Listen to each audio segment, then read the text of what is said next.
next question is, why is Moshiach and resurrection such an important and fundamental part of Judaism? Resurrection, Tchias HaMesim, Yes. and Moshiach. Why is it so important?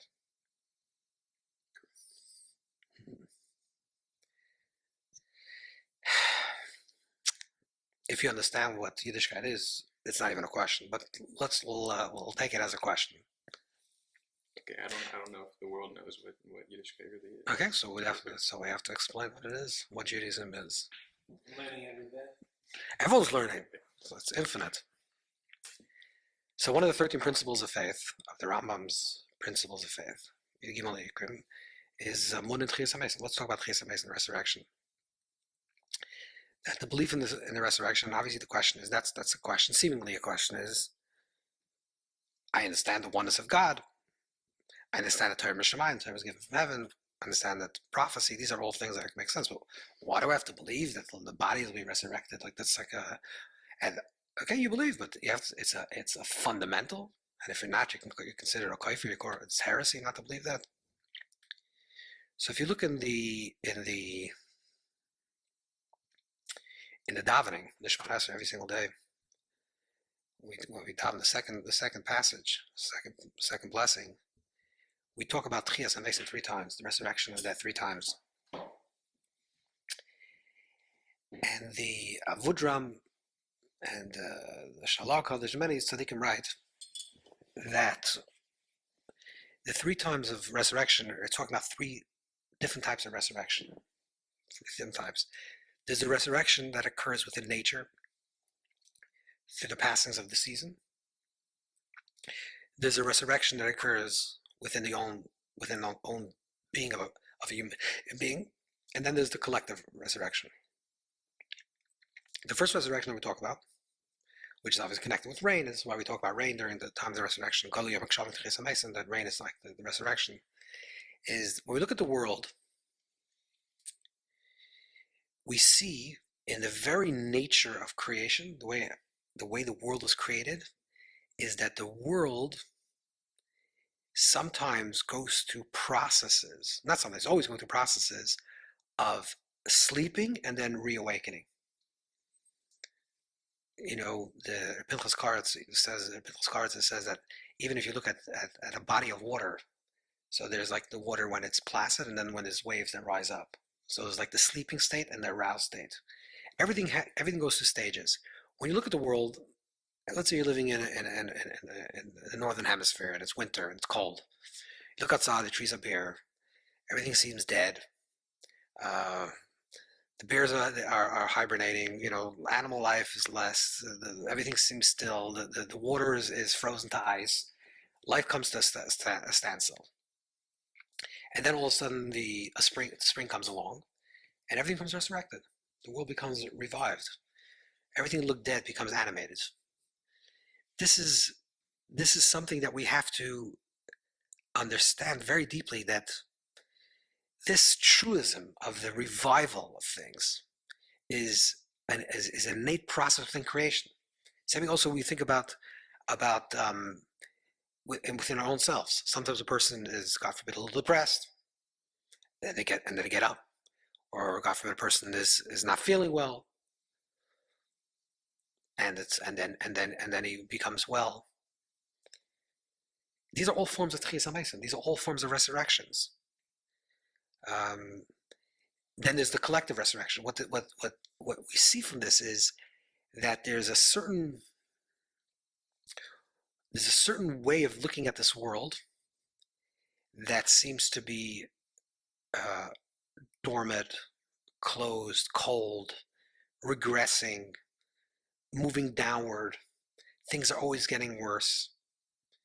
And then there's another way of looking at this world, which is the vision of Yiddishkeit, like the meta vision of Yiddishkeit, of Judaism, which is that Shol is Mirechem. Chazal, when the Gemara talks about in Sanhedrin, the sages talk about this idea of resurrection, which is the main section in Sanhedrin, in the Talmud tract in Sanhedrin.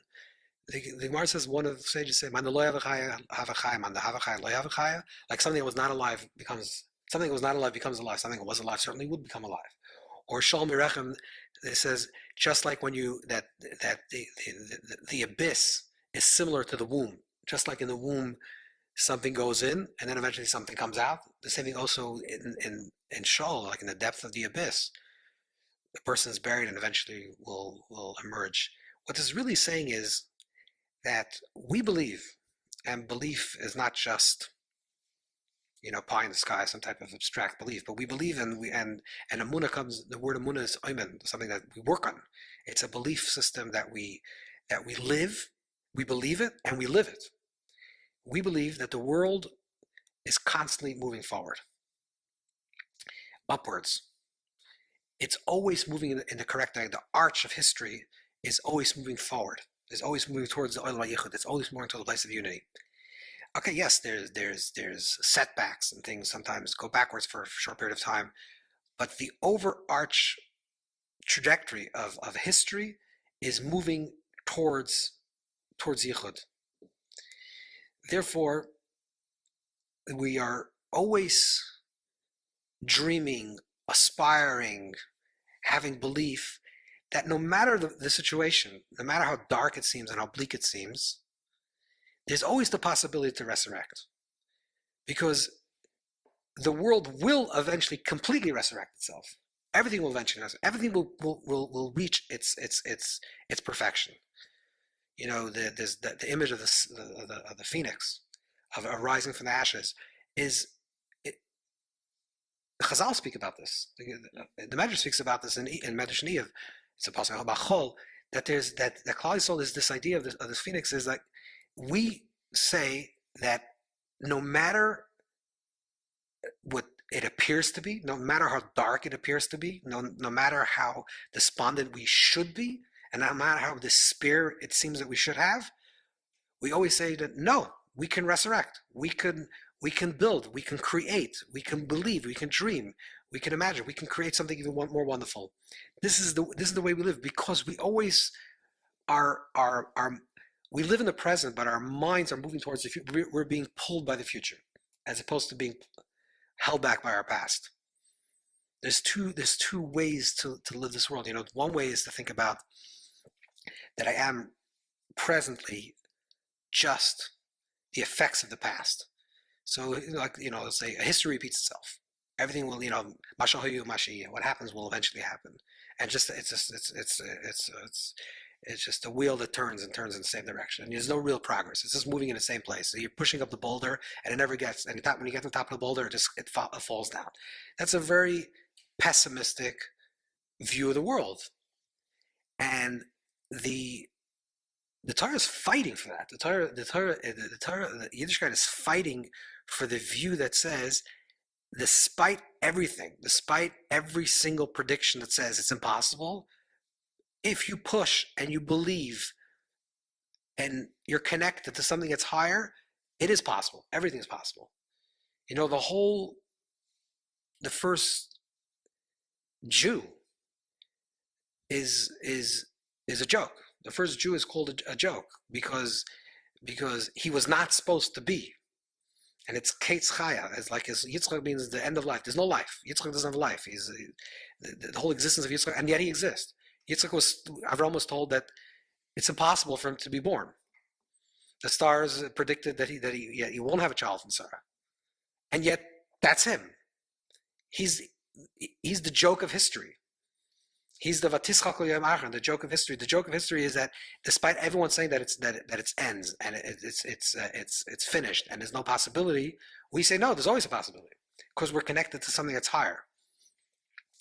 We say that the world was created Bereshis.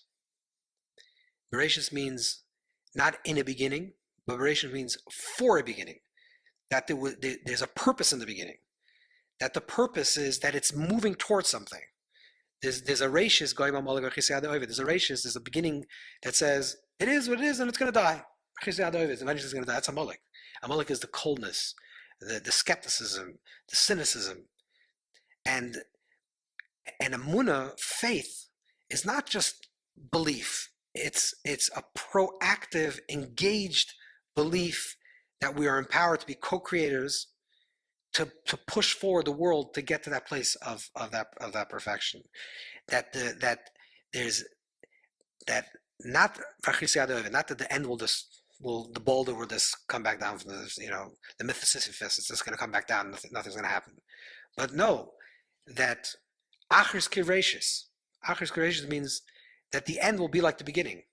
We're going to get to an end, and when we get to the end, we're going to push to get to that end. That end will throw us back to the beginning of time, to the place that we were in the beginning of time, like in the place of Gan Eden, the place of paradise. That we start from a place of perfection. The world started from a place of wholeness, started from a place of greatness, and there's a brokenness in the world. And there's no question there's a brokenness.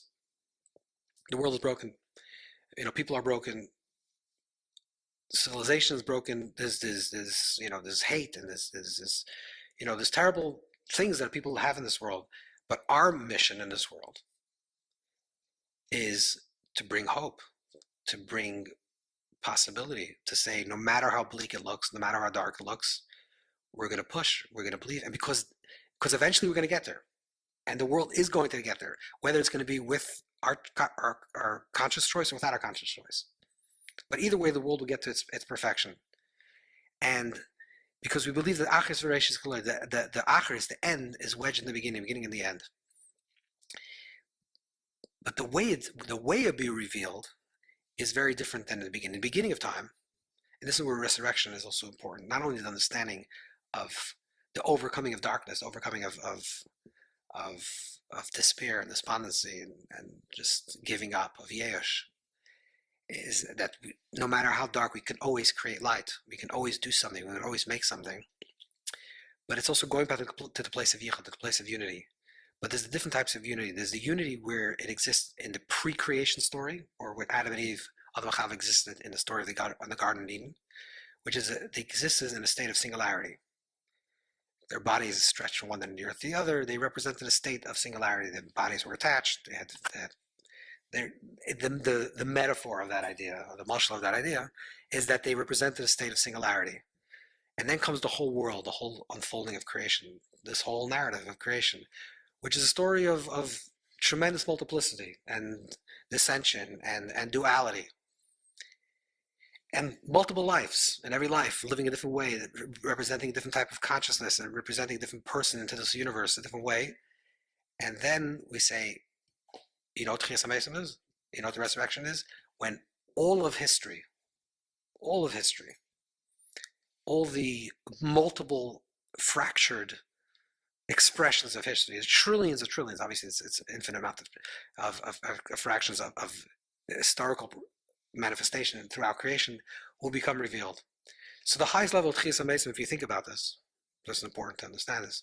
When we talk about the resurrection of the dead, besides the deep metaphor we just spoke about, is also saying that there'll come a time that all yous will become manifest in this world. Because when I'm talking to you, Baruch Hashem, we're both alive, so we're having a conversation in the living world. Where are you from a year ago? Or where's the you from 10 years ago? Or for that matter, where's the you from 5 minutes ago? Where did you go? So I'm talking to you right now in this present moment. Where's the you from a second ago? So there's trillions of yous, right? Every moment you're presented as a new you because you're learning, your senses are awake and you're having new information, right? So the yous constantly evolving. What is Tchias HaMesim?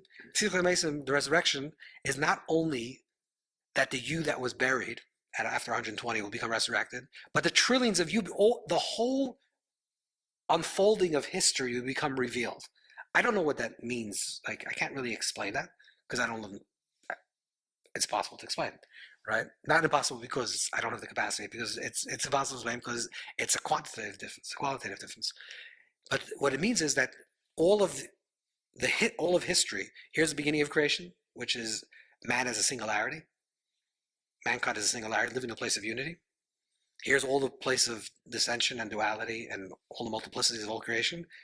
We believe that eventually all that will be revealed in a place of unity. And that's actually the chiddush of the bria. That's actually the novelty of the creation. That infinity becomes inclusive, that includes also finitude. That's the ultimate expression of infinity. So the whole world becomes reawakened. So this is why Tchias HaMesim is so essential. It's like it's the foundation of believing that there's a creator, that the world has a purpose, that there's purpose in creation, that things are not are random, things are moving in a certain direction. Even those things seem bleak, they will eventually move into a better place.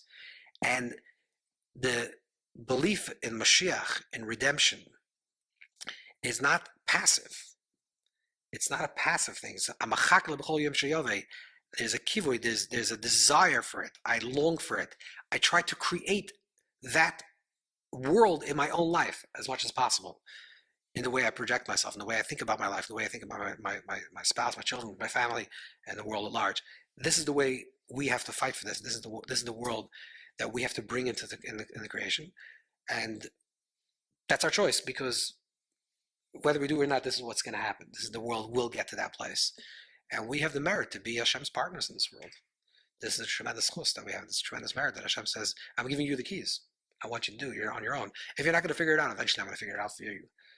But like in the world, in the image, like Chazal say, the way the sages say it is that, either you're going to do the right thing, or Yam Hama will have someone like Hama will force you to do it. Unfortunately, we're living a little bit in that time, but we have a choice. Like, either we're going to get our act together and do it and be really individually and collectively the ones that are bringing down true emunah in this world, true faith, true hope, true redemption, and bringing this into this world, or God forbid, things are going to happen to us that are going to force us to force the world to move into a different direction, to get into a better place. But we have an option to be co-creators. That's to fight for it. So resurrection really is the point of creation. Correct. It's the revelation of the entire point. Correct. Of this all. Correct. It's a project with a purpose. You can say, like, why do we need Mashiach? Why is Mashiach relevant to the conversation in Judaism? Because it's all about the here and now. It is. But there's a purpose in this whole structure. Mashiach is the revelation of that structure.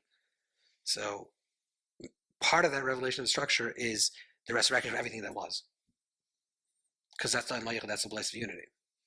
But in the way we live with Tchias HaMesim, even presently, the Ramam and we believe in it, is that we believe in it presently. Whenever you see in your own life, if you're really sick, physically or mentally, you have to believe that you can get better. That Hashem is a Memes Machai. Hashem can actually get you out of this situation. That if you hold on to something that's hard, you can get pulled out of this situation. And any situation where you see that there's destruction and it looks like a situation where you should despair, like there's no hope. That's Tchias HaMesim. No, there is. That's resurrection. That's resurrection. No, I don't know. What do you mean? The tree doesn't give up hope. The tree dies every year and then reawakens. I'm like a tree, at least. I can awaken. This is the awakening, the koyach of ischachas abriya, the koyach of renewal that exists within every moment. To connect to that, that's the tchiyah. That's the tal tchiyah, as I'll call it. That the Ksuva says that the tchiyah, the resurrection comes from the tal of the Torah, like the dew of the Torah, like the essence of the Torah gives us life. This is the essence of the Torah. This higher, this connection to something that's higher. That don't get caught up in the world that you see. There's a higher way of looking at things. There's a deeper way of looking at it. You have to be connected to that, and then you have to draw it out and bring it to the world. Be'ezus Hashem. Thank you very much, Rabbi. My pleasure.